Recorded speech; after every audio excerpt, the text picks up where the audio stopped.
Well, good morning. How are you guys doing? Woo! At least somebody's awake out there. There we go. The Life and Times of David Harris. Here I am. There's my wife, Miss Frances. She's in the back of the room. I think most of you have met her before. We've been married a few years, and it's kind of hard to tell, but there's my little puppy dog. You know, you got to have a puppy dog there.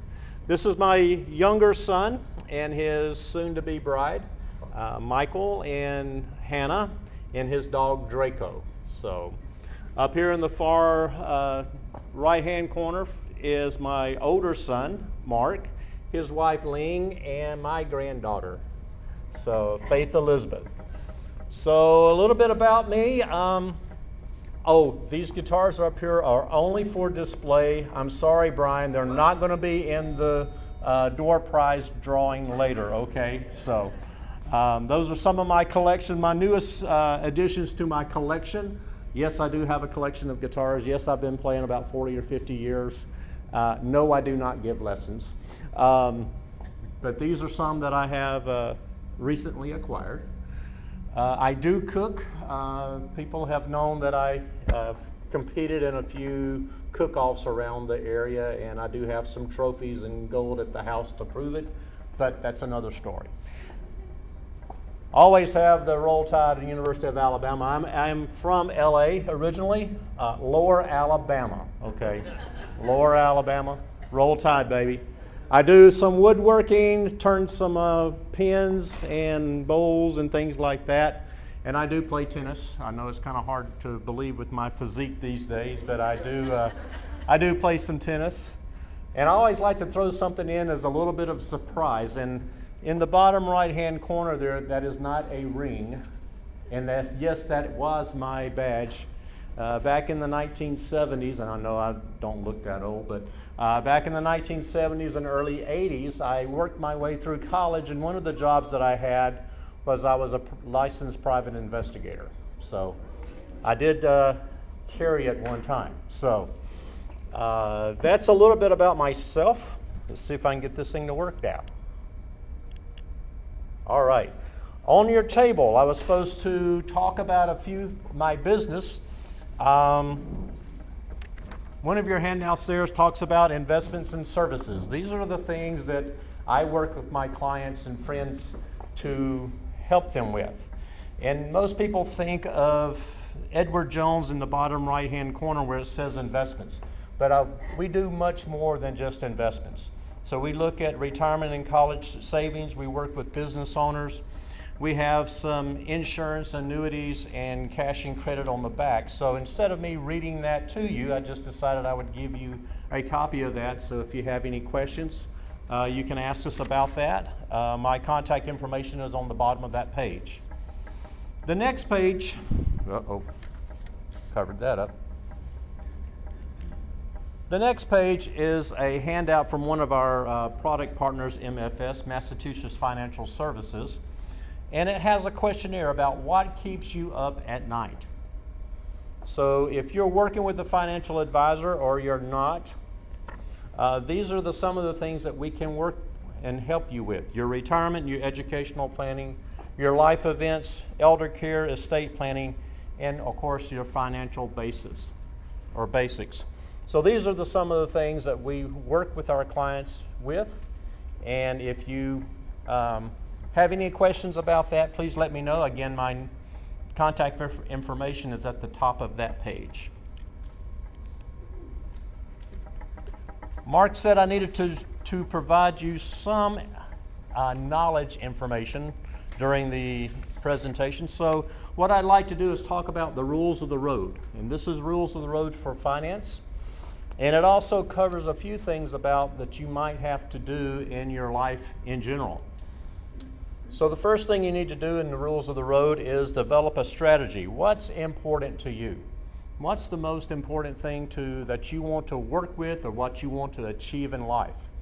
And some of my clients have no clue, to be honest with you. So I have to sit down and talk to them about what do you want to do in your life? When do you want to retire? How much do you want to spend in your retirement? And the big thing there is document your goal, because we always think about stuff, but once you start writing it down, that makes you more committed to achieving that. The number 2 rule is understand your risk. You know, risk is different for each and every person. I've had 70-year-old men walk into my office and say they had X number of dollars and they wanted to put it in something very, very risky. And I'm working with some 20-year-olds that have no risk tolerance at all. They want something safe and secure. They never want to see their money go down in value. So risk is totally up to you and how you want to achieve your goal. So how much risk makes sense for you is very important in how you set up your investment plan. Diversifies for a solid foundation. You know, I don't want to ever put my money in a single stock or a single mutual fund, because if they go up and down, I'm going to go up and down with them. And I also want to make sure that I cover my bases so far as, you know, stocks and mutual funds and income streams, so that I don't see those great big swings in my portfolio value. So diversification is very important for you. The other thing is to stick with quality. There are enough good yielding mutual funds, stocks that are out there that you don't have to take risk. Don't put yourself in a situation where I've put all my eggs in one basket and I'm hoping and praying that they will come about for me. Invest for the long term. Keep your eye on your goal. Warren Buffett the other day was asked about, what would you tell people who are looking at their 401k plans now and seeing their value go down? Warren Buffett said, look away. Look away. Because you've got to keep your eye on your long-term goal. Yes, it's going to go up and down in value, but give the mutual funds and the stocks that you have in your portfolio now a chance to recover, because you know they're going to go down, but they're also going to go up. Have realistic expectations. Again, I've worked with some people who have no savings and they want to retire in 3 years and travel the world. And I'm sorry, it's not going to happen. So, but have realistic expectations of what your long-term goal is and how you can achieve that. Maintain your balance. You know, your stocks will go up in value faster than your income stream. And I've seen this before and experienced it myself, is that the stocks have increased in value and now I'm out of balance because now I have too much in the stock market and I'm going to be the possibility of having greater swings in my portfolio value than I really would like to. So you need to maintain that balance between your income streams and your growth streams. Prepare for the unexpected. You know, that is something that we always want to try to do. We have things that happen in life. We have deaths in family, we have divorces, we have car wrecks, we have cancer cases, we have all kind of things that happen in life. We always want to prepare for those, but we don't want to predict them. I have you have some friends too that have probably said, oh, I want to go to all cash because I know the stock market's going to go down.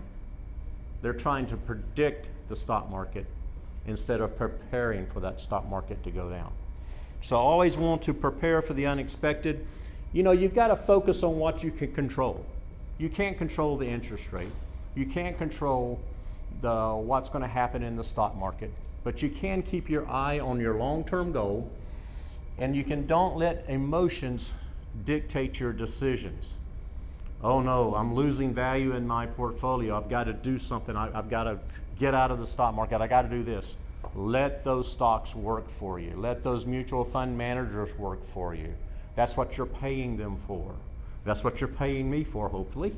So you've got to keep your eye on your strategy and what you're trying to achieve. And then the last thing, you need to review your strategy regularly. Don't, by doing that, we don't want to just buy it and forget it. We want to make sure that we're working with it and making sure that it's still working for us. Okay? So that's your 10 rules of the road very quickly. All right, come on. This is the slide that Mark wants to see, so there we go. IBM. We're all business owners here, or we're a large portion of businesses. What does IBM stand for? International Business Machine? Okay. Is anybody there? Hello? Hello? IBM. But I want you to think of IBM in a different way. As business owners, I want you to imagine where you want your business to be. B, I want you to believe that you can get there. And M, let's go out there and make it happen. Okay? Because it's up to you and it's up to us to make it happen. So IBM. I also have a business coach that I listen to a couple of times a week, and he has a saying that's very important. And it says, don't go through life looking for a blessing. Be a blessing to someone each and every day. Well, I hope that I have been a blessing to you this morning, and I appreciate your time and patience. And I want to turn it back to Mark. God bless you all. Thank you.